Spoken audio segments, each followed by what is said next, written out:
Yes, I'm talking about a nonviolent revolution of consciousness.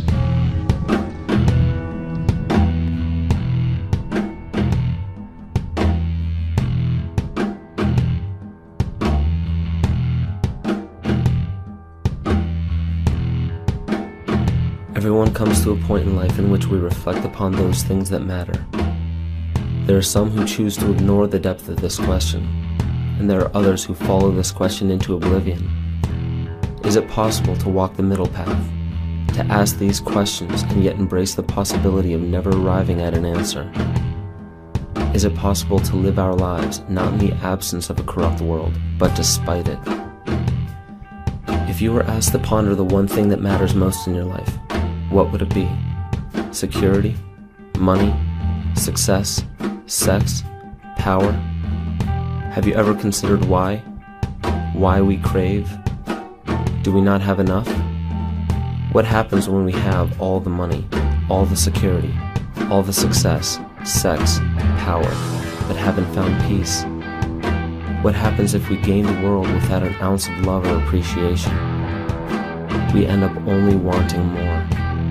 The world can't give enough of itself, as if humanity is becoming a black hole devouring everything in its path. When we receive these things, our first instinct is to protect them from others. We distrust our neighbors because of them. We wage war to gain more of them. However, love is distinct from these. When love is present, our first instinct is to give back, to help those who long to truly be free, those who desire to give back, who desire to know love. But what happens if no one truly wants love anymore? What if no one desired freedom? What if the greatest epidemic known to man has already infected the entire species? A whole race of humanity conned into believing that slavery is freedom, that fear is love, that suffering is happiness. Would you be able to recognize it if it were happening right now? Ask yourself, is it? Is this the world we live in?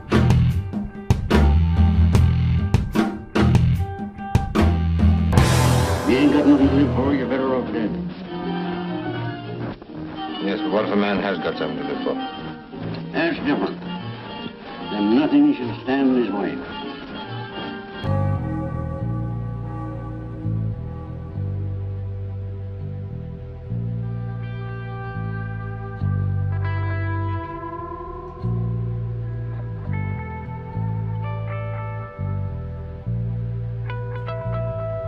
Anybody want to take a stab at answering that question? What is freedom? Well, let's take a look at the Oxford definition. The power or right to act, speak, or think freely, the state of being free. But that's kind of mechanical. I really don't like that definition. So what I did is I said, okay, well, what's the definition of a slave?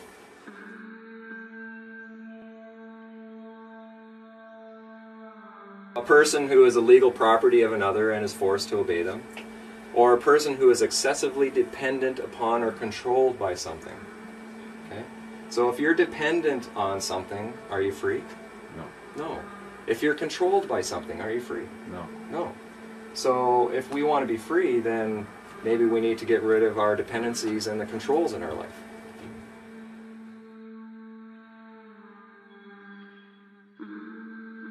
Rob, in the Paget family, is an example of what happens when an average individual begins asking simple questions. Rob has removed himself from under external government and jurisdiction. No officer of the law, judge or magistrate, politician or tax agent has authority over his life simply due to a title. The land on which he lives is treated with respect and appreciation. He has drafted his own Declaration of Independence and his own Constitution. He has truly broken the bonds that fetter so many of us to dependency and dogma. However, to do this, far more than physical barriers had to be destroyed. Upon Rob's realization that he is truly becoming free, an inevitable realization of responsibility presented itself. When excessive dependence upon something is recognized within, the heart and mind revolt. The initiation of an authentic revolution always begins within the individual. Pay attention not to the physical steps he took to become free, but to the spirit of his path. for it is a personal path within all of us. If we mimic the path of another, it is not a true path for us, but a trap. This is merely a story of an individual I love and respect, the story of how a true revolution is born.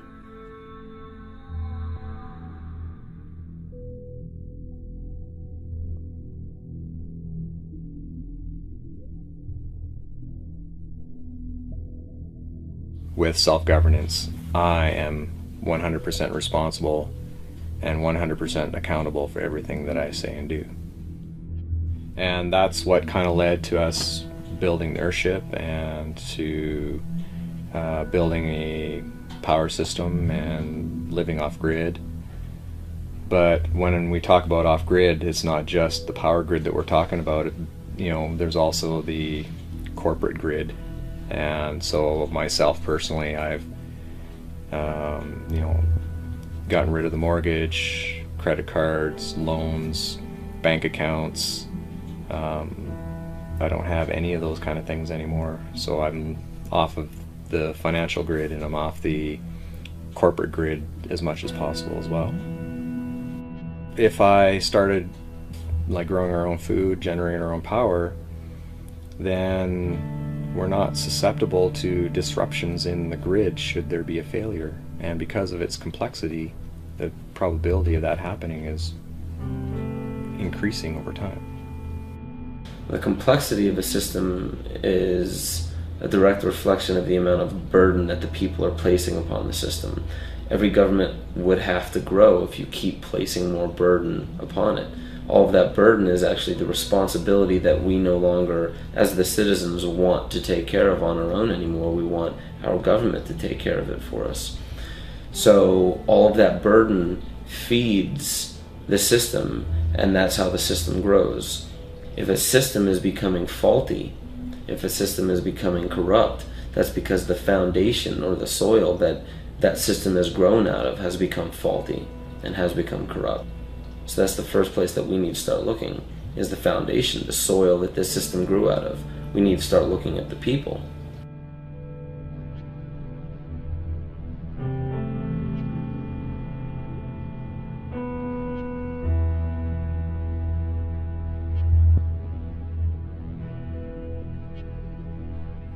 There's a fellow down in the U.S., Taos, New Mexico. He's an architect. What he's doing is he's building earth-rammed houses, which are passively solar heated, out of automobile tires. And you stack the tires like bricks, pack them full of dirt, and they're backfilled, and they're completely off-grid. The sun heats the dirt and the mass, and that heat then radiates back into the house. And then in the wintertime, because the sun is so low, it penetrates deep into the building to warm up the building. And in the summertime, it's really high, so it doesn't penetrate the building at all, and it keeps the building cool. And collect water off the roof into cisterns, and we recycle water in the house, and solar panels for power generation. So the house essentially is like a self-contained ecosystem, because it collects its own water, treats its own waste, generates its own power, generates its own heat, and it's all built out of recycled materials that are abundant out in our ecology. There's automobile tires all over the place, right? So we're trying to build houses out of materials that you can find readily laying around.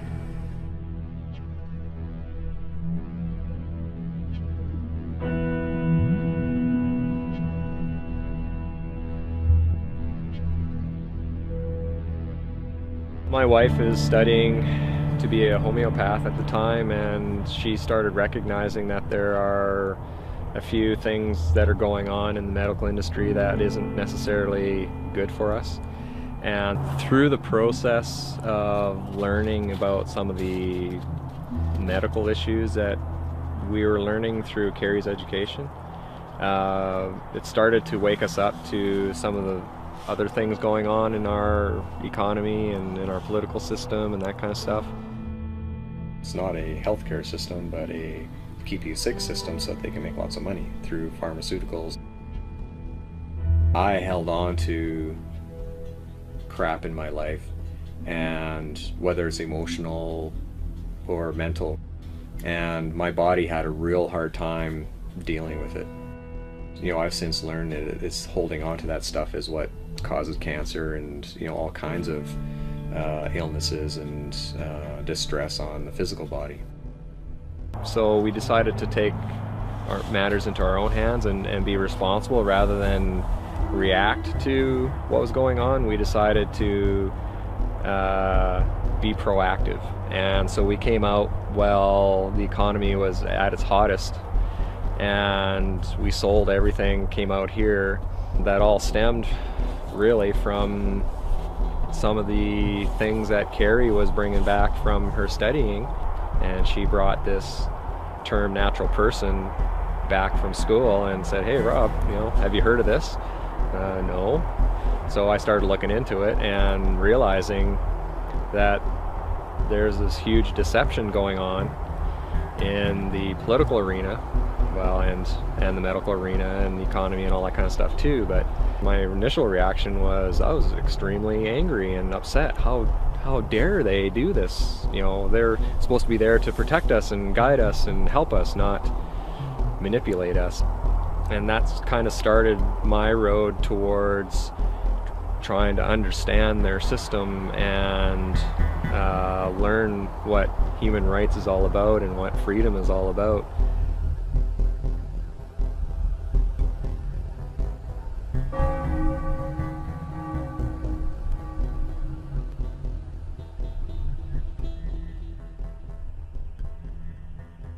What is the law? What laws apply to every single man on this earth? Because they often say no man is above the law. Okay, so which law are they talking about then? Well, there's common law, there's civil law, there's contract law, there's Sharia law, there's Christian law, like there's all kinds of laws. Mm-hmm. Admiralty is just one of them. And when it comes down to it, a lot of those are only associated to activities depending on what we're doing and what we consent to. So corporations, for example, are all subject to a number of laws because they are the creation of the government. So the master gives the rules for the servant to follow. Okay, so does that apply to you? Well, unless you're a corporation or you're behaving as a corporation, the answer is no. So I asked the question, what is the law? The history of law gives us an understanding of its evolution, which is intimately linked to the evolution of our species. The function of law does not simply govern our physical actions. We have many layers of existence, including physical, mental, emotional, conscious, and spiritual. Because we cannot escape any of these, an affliction to one of them reverberates in consequence between all of them. It is irresponsible to assume that law pertains only to portions of our lives. Law is the very foundation of life itself. All law forms today are based upon our consent. Should the people of today discover the important truth that we can say no at any time, we may find a revolution within the current system to be inevitable. Everything we are experiencing is the evolution of experience itself. This is why I can't say what the future should look like. The second I give a model for the future, there will instantly appear a rebellion against that model. And that rebellion is very important because the future is not about ending up with a beautiful result. It's about learning from the process and allowing that process to always welcome change. There are three fundamental stages to our evolution: childhood, adulthood, and parenthood or leadership. A child is typified by being dependent upon external support for food, protection, and health. In the animal kingdom, the transition from childhood to adulthood is complete when the child is no longer dependent upon others to be fed, protected, and kept in good health.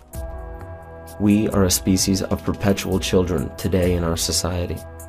And as easy as it would be to blame the political, economic, and societal system that breeds dependent people, it is an inescapable truth that the entire system is a reflection of the condition of its people. Seldom do we see adults today in the sense that they can govern themselves, which means It is even less frequent that we see individuals fit for parenthood or leadership. The stage of parenthood and leadership comes when not only can we govern ourselves, but when we are ready and willing to help others become self-governing. The leaders of today are unfortunately nothing more than children with adult bodies wearing leadership clothes. Our entire species is being faced with a choice: govern the self or be governed by others. 1, 2, 3, 4.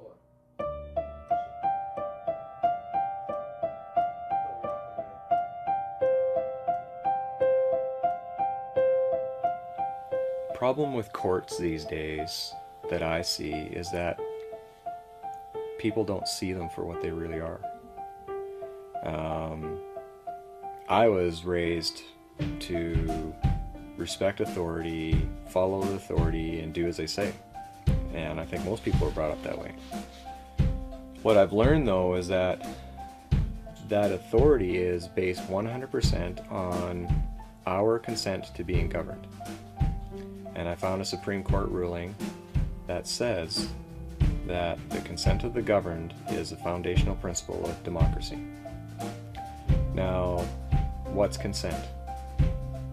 Does that imply that you have a choice whether you're going to agree to that or not? And I would suggest that the answer is yes. So we all have free will choice to consent to being governed. When we do that, then we've given them permission to use their authority over us. So when we used our free will to apply for or register for something, we gave them permission to create a corporation to interact between the man and the system. And it's that corporation that the system acts upon. But because we don't know who we are, we assume or we think that that is us. So when you take a look at your credit card or take a look at your driver's license or your birth certificate or any of that kind of stuff, a lot of people, and including myself, thought that that was actually me. And that's not true. So when the courts are acting upon it, all they can really act upon is the corporation. And the only reason they can act upon the man is because we agree to be the representative of that corporation and bind ourselves to the terms and conditions of that agreement. But we can say no at any time. Give the public the facts. They have a right to know. Got it? If you have those documents, such as licenses, registrations, permits, applications, that is your consent to being governed by certain guidelines, regulations, acts, stipulations, laws within that corporation, because you are asking for a service and they're saying, okay, as long as you follow these rules. If you signed any of those contracts which are represented by a legal fiction set up in your name, then you yourself are bound by those rules, bound by those regulations, because you did that. You consented to being governed by that. So in order to remove yourself from that, you have to dissolve those contracts. Sometimes they make it seem mandatory that you must comply, and it's just the language that's being used. That's one thing you want to become very wary of, is the language that they use.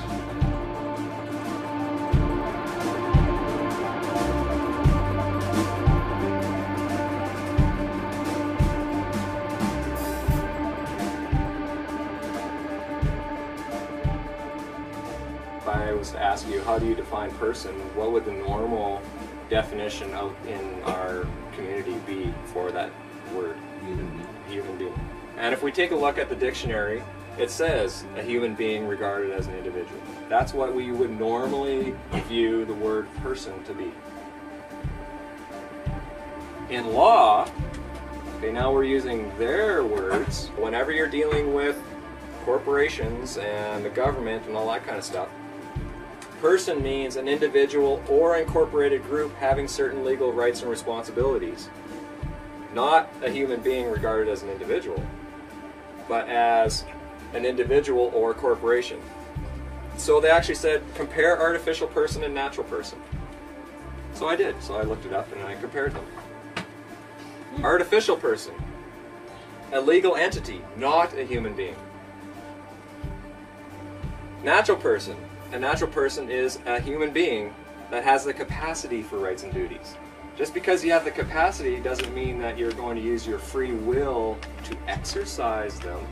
You have the capacity for rights and duties, but it's up to you to exercise them.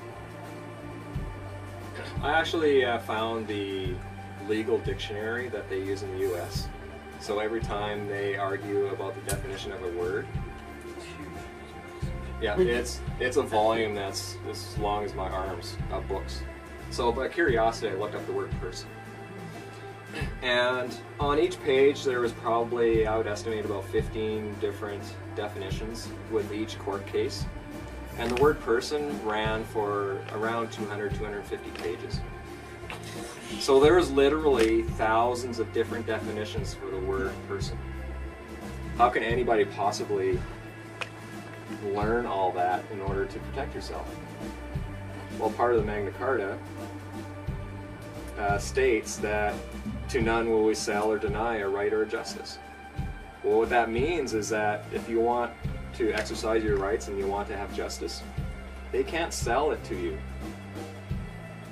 They sure do now. It costs you hundreds of dollars an hour to hire a lawyer just so you can get justice. Sometimes there are things that are more important than bread and butter. Just what, for instance? The right to think for yourself. This is a free country where nobody can set themselves up as absolute ruler and force other people to do their bidding. And as our country grows, more and more you'll find men and women marching and fighting side by side.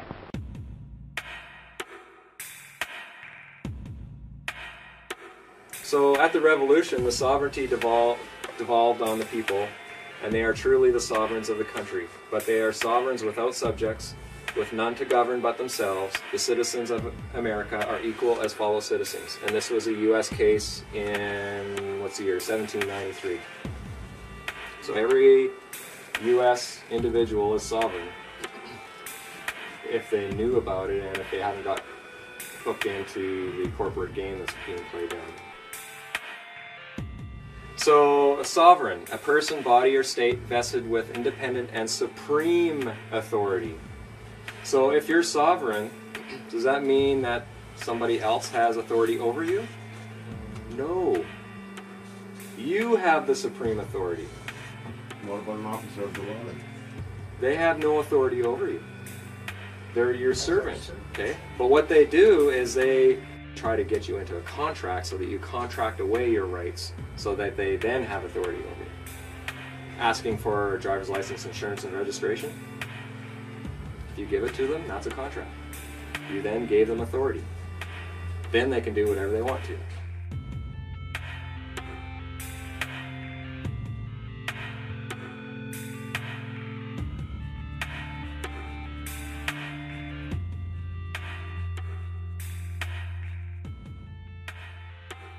We elected to take responsibility and accountability for anything that should happen, as we should, because it's our building and we're building it. So we essentially went ahead with it and waited for the county to say something. About 3-4 months into the project, we received a letter. That letter essentially indicated that we noticed that there's some development. Please stop the development until you fill in a development permit. Well, I had been studying my human rights for a couple of years at that point, so I sent them a letter essentially outlining that I am an individual, not a person or a corporation, and that you don't have jurisdiction over anything that I do. And that your letter also indicated that if I sign this, you have permission to come on our property. So that implies that you currently don't have permission to come on our property. So I essentially told them, you're gonna have to provide me with a proof of your claim that I have to follow the guidelines of the Municipality Act, and they do not have permission to come onto our property. About a week later, the tax assessor showed up, and I asked him, well, are you here as an agent of the county? And he said, yes. And I said, well, can you tell me which parts of the act that your authority comes from? And so he told me, and I said, tell you what, let me look those up and I'll get back to you. And he was quite reasonable. He agreed with that, and he left without any incident. So I looked up the act and found out that he had to give me, reasonable notice, and because he was an agent, I had already told the county that they didn't have permission to come on the property. So I had grounds for several charges, if I wanted to, of trespassing and breach of the Municipality Act against this guy. So I confronted him on it. The final result was I got a letter from the minister indicating that I had several good points in my letter, and that he encouraged me to settle my dispute with the county, and he essentially washed his hands of the whole thing. And I haven't heard from the county since. They've left me alone now for 2 years. I can't have freedom unless I also recognize that I have a duty. And I have a duty to share with people what I've learned from not only the legal aspect, but also the spiritual, emotional, mental, and physical freedoms that I've been working on. I felt that part of my duty was to start getting out there and start teaching this.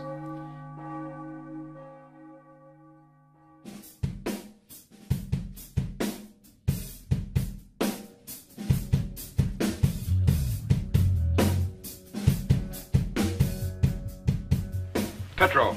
Yes, sir. Stand by for operation of the time machine. Yes, sir. Where to this time, Captain? Back to the year 1215 and King John of England. Yes, sir. Everybody's familiar with Robin Hood. King John, the tyrant, was actually real. The problem with King John is that he did not know how to fight a war, and he had no land to his name. So he ran to the Pope in 1213 and asked Pope Innocent III for some help. And what he did is he actually turned over the whole Kingdom of England to the Pope in return for support from the Pope so that he could fight his wars. So that little document essentially turned King John into the Pope's vassal, which means that he promised to be loyal to the Pope, and the Pope then owned everything in England.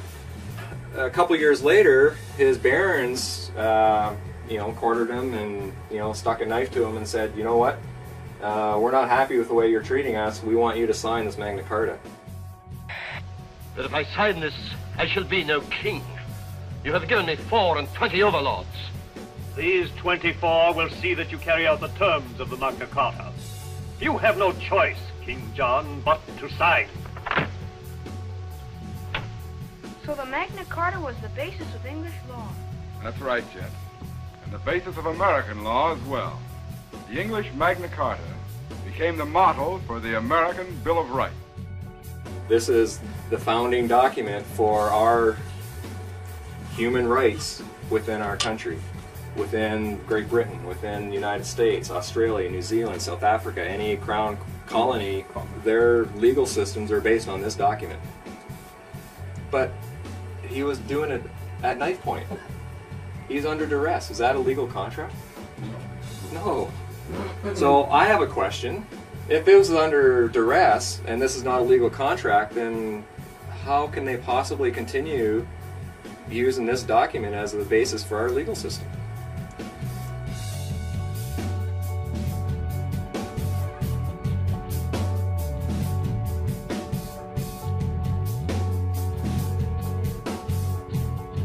I would suspect that most people would recognize that a valid contract would require that the individual sign on his own free will.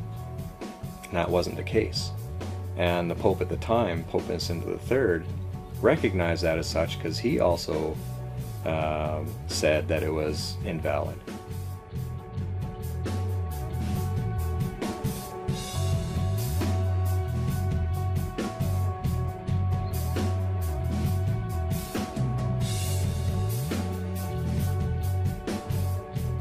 kings of Europe decided, you know what, there's this huge piece of land just across the Atlantic Ocean, let's go get it. And so how they did it, though, is they chartered corporations. You know, the king set up a corporation, and it was funded by the king and bankers and that kind of stuff, and they came over and they stuck the flag into the ground and say, you know, we claim this for the King of England, and set up shop and started dealing with the First Nations people that are here. And you know, I'm not going to go into all the atrocities that happened.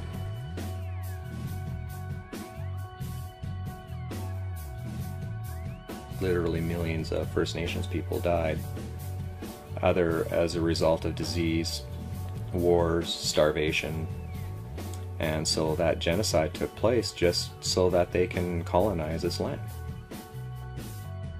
You know, it's a sad chapter in our history, but we also have to recognize that that's the past, and so let's move on and let's try to live in harmony with one another now without pushing our will against another, and try to come to terms with the things that were done in the past. It was essentially the corporation that came and conquered this country, or this land, I should say, not the country. They came and conquered this land. It was all corporations that came. Now that those corporations are here, people started coming over and started immigrating to what they thought was Canada or the United States. And then in 1867 they passed this thing called the British North America Act. Now, did the people here vote on this? No.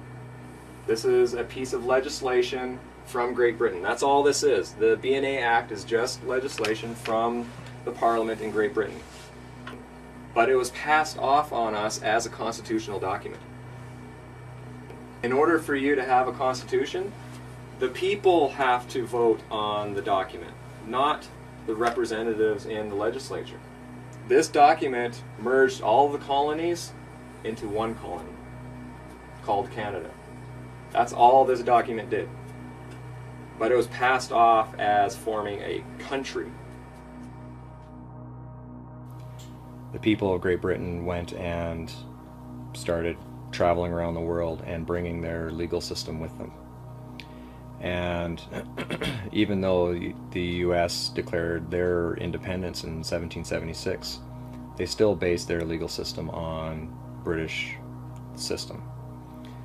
They're all based on that common law system, but there's also the Admiralty system that came with it.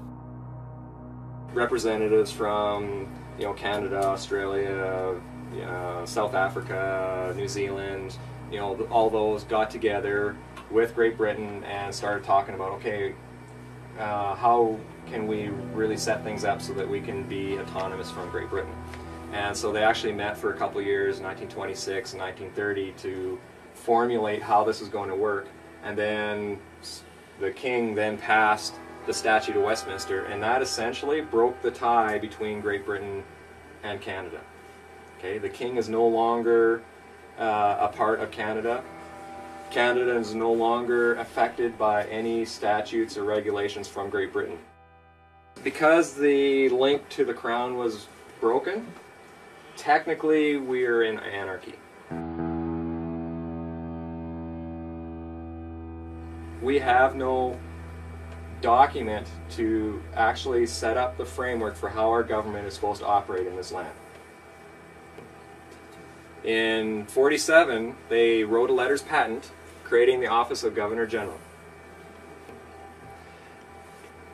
The Governor General is the head of this country.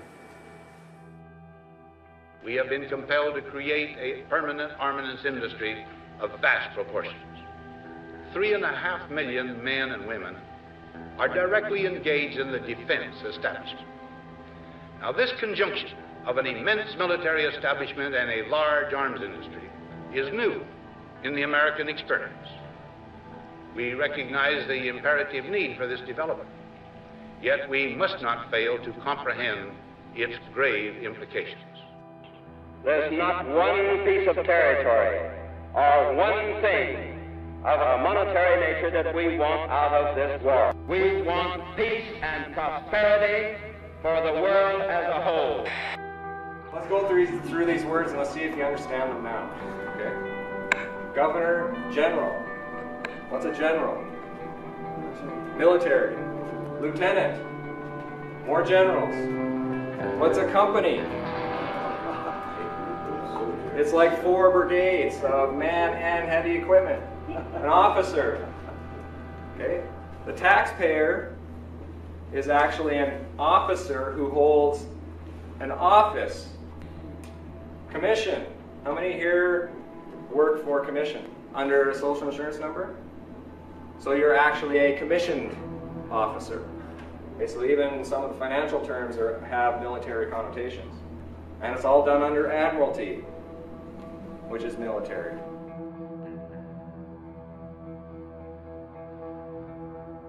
When you turn 18 and you start working under a social insurance number or accept a birth certificate, you're actually accepting being posted at a military post, evidenced by a name, address, and a date of birth. Because what was birthed? The vessel, right? It's a military vessel. So when you agree to be the legal representative of that military vessel, you agree to be manning that military post. Okay, that's why they need the name and birth date, so that they can prove that you're a private in their military.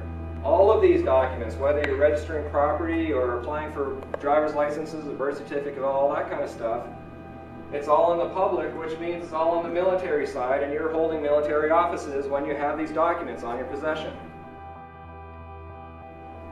As long as you're manning a military post, technically you're at war. So, Clause 1 says, "We do hereby constitute." Who's we? I don't remember seeing any documentation that said the people of this land gave them permission to constitute that office. And the king doesn't have any authority here because the Statute of Westminster in 1931 cut off all of that. So I have a question. Who's we? I suspect that it was Prime Minister Mackenzie King and all of his cronies. So how did all this happen? This guy here, our Prime Minister, Mackenzie King, I did some reading on him. And I found out he's actually really good friends with John D. Rockefeller Jr. And he actually spent a lot of time in New York. He actually consulted with him. Mackenzie King's a lawyer, and he was actually Rockefeller's lawyer, and actually helped him out with a lot of labor disputes that were happening in the States. So who signed it? Prime Minister of Canada. So our Prime Minister signed letters patent to create the office of Governor General. They needed to set up another office, so the Prime Minister did it. And I'm really curious to find out who was supporting him to do that. Because it wasn't the people, and it wasn't the king. Even though he said by His Majesty's command. I question that too. Governor General's Act. You go to Canadian government website and you can actually look up the acts. Okay, you look up the Governor General's Act. And in there, Clause 1, or Clause 2 says, the Governor General of Canada or other Chief Executive Officer, CEO. CEOs are for companies. Or administrator carrying on the Government of Canada on behalf and in the name of the sovereign, by whatever title designated is a corporation sole. Okay, a corporation sole is a corporation, except that there's only one individual that holds that title or owns that corporation. Corporation soles actually are used all over the place. The Pope, the office of the Pope is a corporation sole. The office of the King is a corporation sole. The Governor General, Lieutenant Governors, the Catholic Church, all of their bishops and archbishops and cardinals, they all hold corporation soles.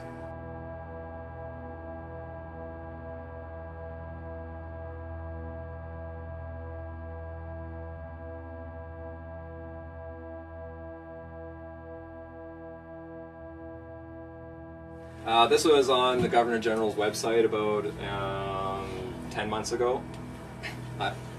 You won't find it now because they changed it. So I'm really glad I got a screenshot of it. But it says here, Canada is a parliamentary democracy and a constitutional monarchy. Yeah, whatever. This means Canadians recognize the Queen as our head of state. Canada's Governor General carries out Her Majesty's duties in Canada on a daily basis and is Canada's de facto head of state. Does everybody know what de facto means? Illegitimate but in effect. So it has no legitimacy, but because we've all accepted it, that gives it force and effect. Now, as soon as you get away from all the people and you remove yourself or segregate yourself through a private agreement or what have you, that becomes private. Now, the Governor General and the Queen, by definition, are only responsible for the public. Government is there to deal with the public for us, but they've turned everything public. As soon as you register property like land or vehicles or any of that kind of stuff, you turn that into a registered item which is in the public. If you're in the public, they assume that you're vulnerable and that you need protecting from others and from yourself.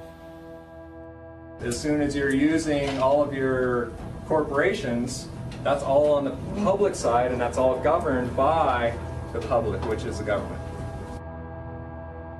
So part of the process that I went through was to actually explicitly say, I do not want to be governed.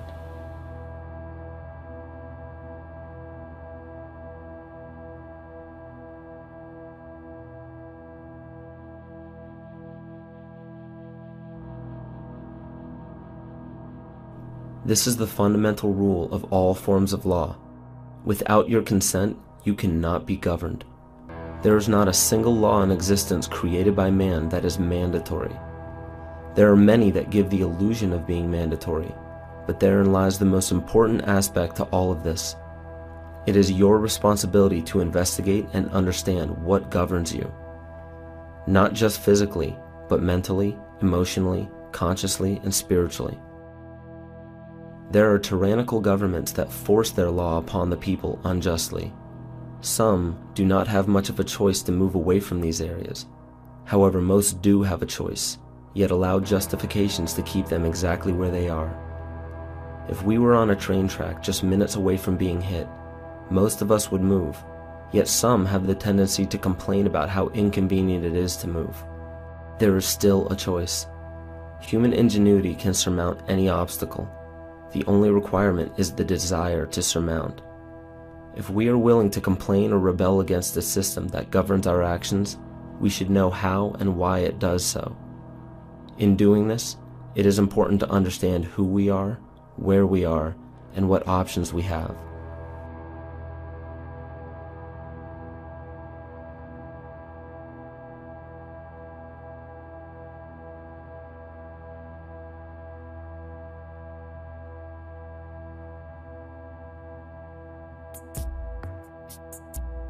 Well, what's Canada defined as?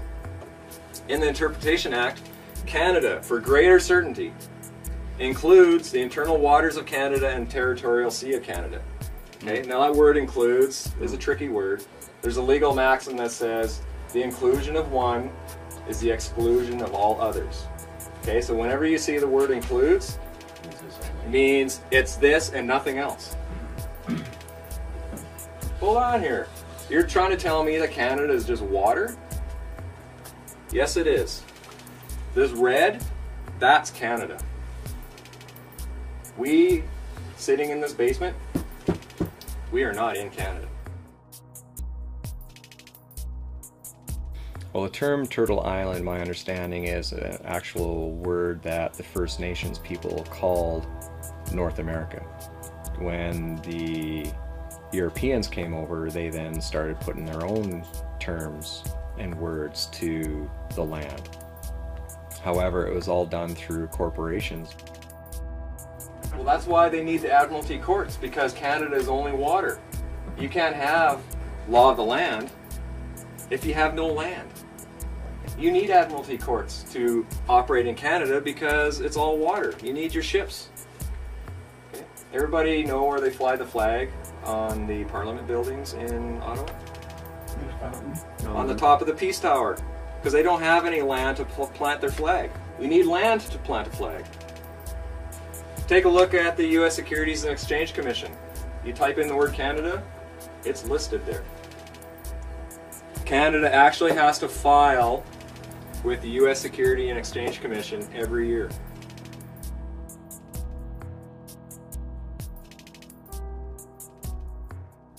The Admiralty courts are set up to govern business between corporations, not people.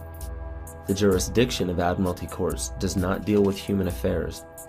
Only when humans, knowingly or unknowingly, represent a corporation by using licenses, registrations, certificates, and applications do they fall under Admiralty jurisdiction. It is a well-disguised fact that nearly everything we believe to be our country, our courts, our police departments, and even the documents that represent us as individuals are in fact corporations in the business for profit. Should you choose to remain a part of any of these corporations, it's important to understand that not only are you under their jurisdiction, but you do gain the benefits that they offer. The benefits in the agreement of becoming a citizen of any country is their protection. To be a citizen of any nation means that you have your citizenship. This ship is a vessel that contains your consent to be protected and governed by that nation.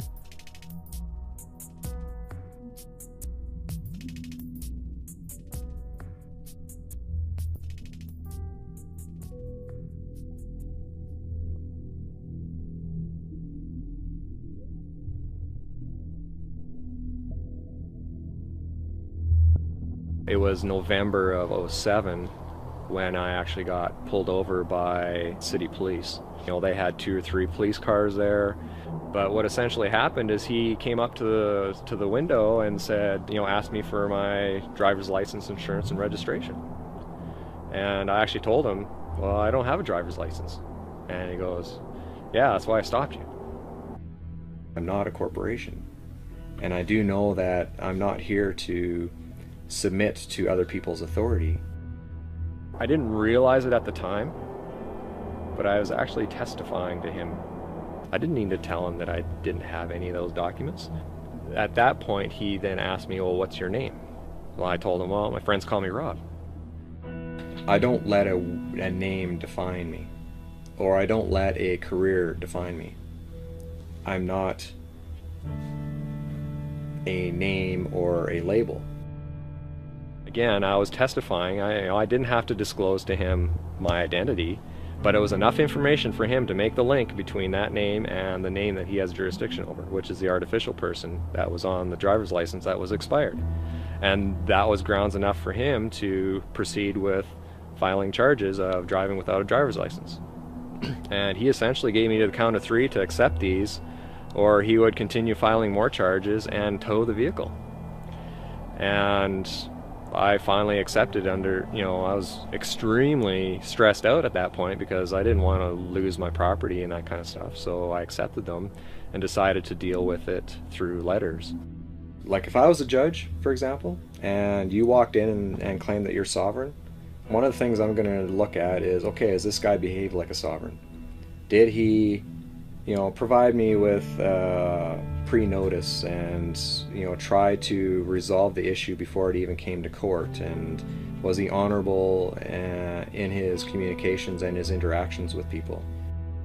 So at that point I started a letter campaign, writing letters to him to ask him, you know, for proof of claim of a whole bunch of things that he was claiming over me, and he essentially ignored all of those.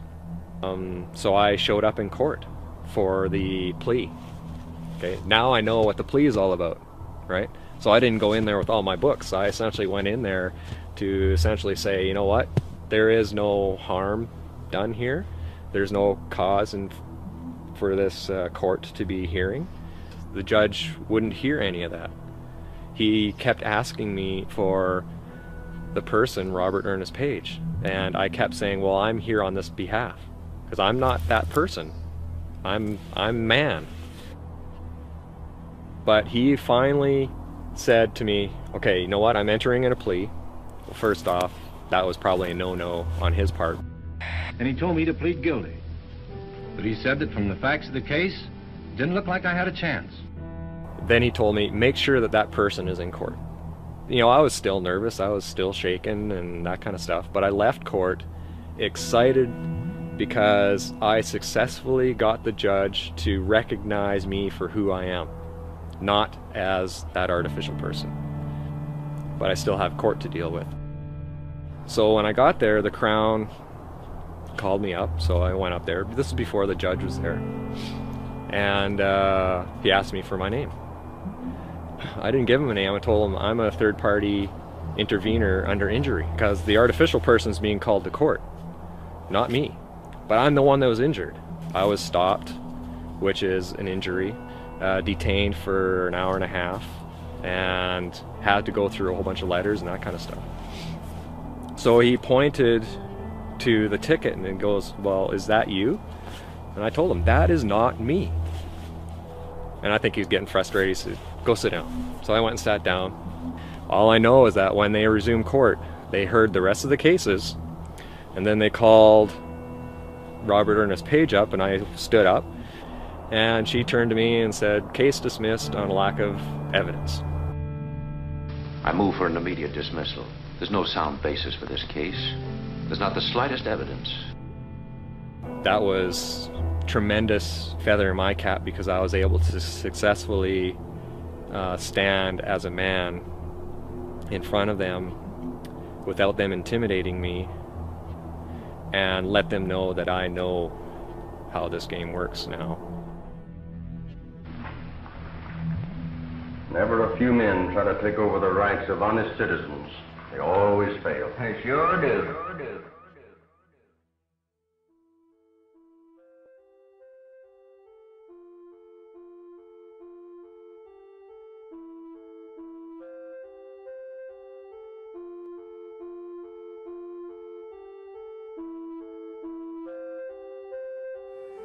The created cannot be greater than the creator. Whether you believe in God or Allah or Mother Earth or whatever, that's your creator. I believe in God. God's my creator. And even right in the Bible, Genesis 1:27 says God created man in his own image. Well, since man was created in the image of the divine king, delegated sovereignty or kingship was bestowed on him. Okay? So I believe that the creator created each and every one of us as kings and queens. Okay? That means there's absolutely nobody between me and my creator. Okay? If I have somebody in between, then I have more than one master.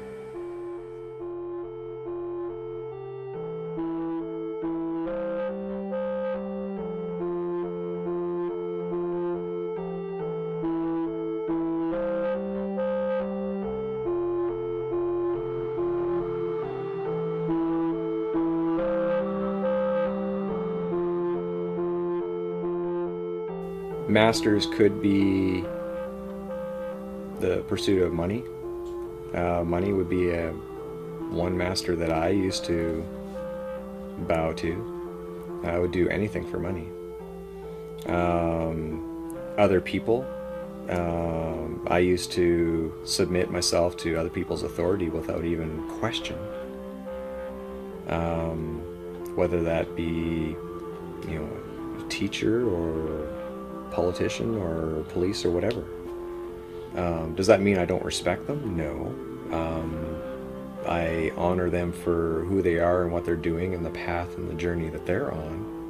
But does that mean I have to bow to them as a master? No. Anything one fears could be construed as a master. But that also means that our creations are our servants. Okay, we created government. We created the corporations. We created all the bylaws and legislation, okay? They're there to serve us. We're not completely out of it yet. We still have dependencies on, you know, our internet connections and our phone bills because we still want to communicate with people. But for the most part, I've been able to unwind myself from the vast majority of all of those requirements that most people have. Years ago, I was very materialistic. I was, you know, working hard for, you know, big houses, big cars, lots of money, that kind of stuff. And then when I recovered from my depression, I realized that life is all about my relationships. Relationships with individuals like yourself, my friends and family, but also with relationships with my food or my environment. Sometimes I still struggle with that. You know, this is a journey. It's not something that's, you know, open a door, walk through, you're a changed man, and, you know, this is something I'll probably have to struggle with the rest of my life. Every once in a while I stumble, but I see it for what it is and forgive myself and just move on. And that whole entire process was a lot of hard work. Like, it was extremely painful, took a lot of energy, but I'm at a point right now where if I had to do it again, I would, because I learned so much about myself. And it positioned me very well to actually get together again with my wife. We were separated for 3 years. We reconciled the marriage, and you know, we've been going strong now for almost 10 years. I believe the solution's available for anybody, whether you live in a, you know, democratic society or under a dictatorship or whatever. I believe the solution's simple, and I believe the solution is within ourselves. There are billions of people wandering this globe with perspective, scope, belief, dogma, morals, fears, desires, and hidden agendas. It's difficult to comprehend exactly what drives each of them. When looking at the surface of this unique condition the planet is in due to only one species, it may seem as if we aren't truly interested in freedom anymore. Maybe we're not truly working towards growth, prosperity, and peace.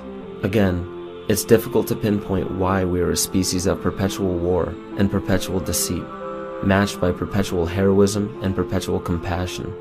There is no one answer to explain it all, and yet even if there were, it wouldn't be the intellectual answer that we desperately want it to be. The most we can do as individuals is to begin acting like individuals instead of acting like machines on autopilot from some primal program set in motion millions of years ago. What would this planet look like if we took back the one power we consistently give away? Choice. Because there is always a choice. Good, bad, indifferent, there is always a choice. Love, fear, growth, decay, life and death, there is always a choice. And the picture-perfect ending or eternal struggle is but a consequence of the direction we choose to travel from here. So rather than looking at fear, right now look at this as the moment of opportunity, because there's something so much better on the horizon, but we can only get there by eliminating the structure as it is now, because the structure as it is now is providing for our extinction.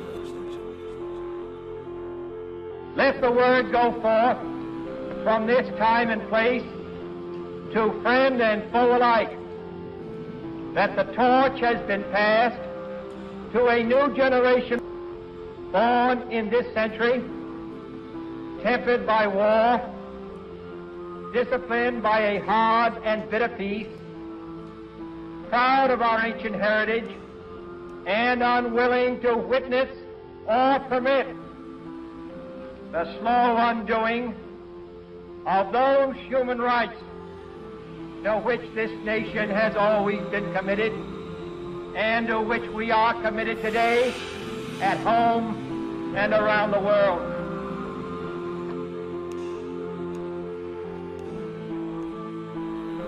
I had to be willing to accept what other people had to say.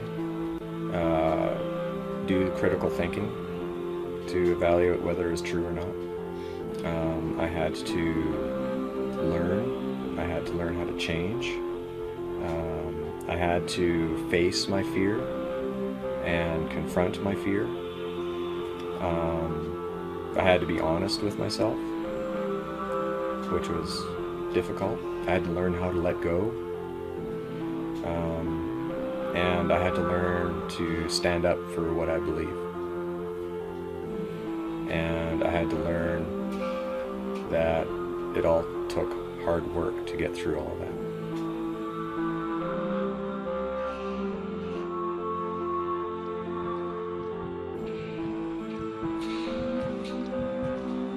Yes, I'm talking about a nonviolent revolution of consciousness. A consciousness that is able to understand how we're all inextricably connected to each other on this earth and to the earth itself.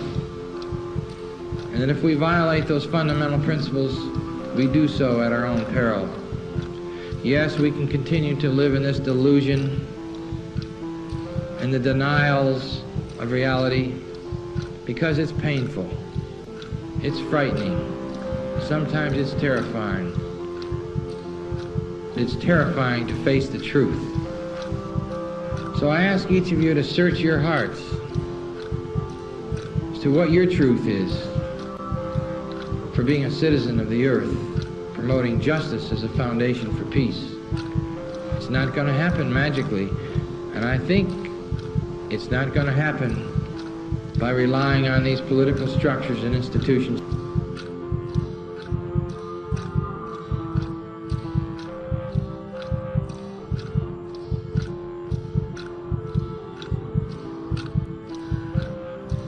I think we're going to have to wage peace in the most extraordinary ways, whether our government wants it or not.